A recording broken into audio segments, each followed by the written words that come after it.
Dans ce bidonville de Rangoon, des femmes ont pris leur destin en main. Avec l'aide de l'ONU, elles ont monté un groupe de micro-épargne. Chaque semaine, elles mettent quelques dollars de côté dans l'espoir de pouvoir lancer un jour leur propre affaire. Un moyen de quitter un quartier inondé chaque mois pendant la grande marée et de sortir de la misère sans attendre une aide hypothétique du gouvernement. Nous n'avons pas senti le changement dont les gens parlent. Je pense que ça n'a touché que le haut de la société.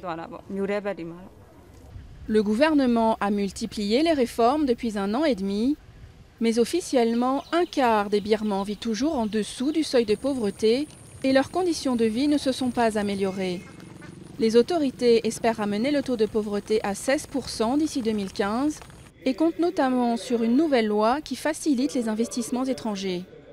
Les pauvres ont besoin de revenus, donc d'opportunités d'emploi. Pour avoir des opportunités d'emploi, nous avons besoin d'investissements étrangers. Les secteurs qui créeront de l'emploi en ont besoin. La façon dont le gouvernement parviendra à gérer les attentes des plus pauvres, qui ont désormais le droit de manifester, sera essentielle.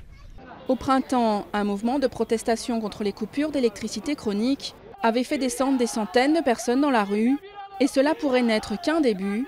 Après 50 ans de régime militaire, les espoirs sont énormes. Nous devons gérer ces attentes parce que les choses ne vont pas se produire rapidement.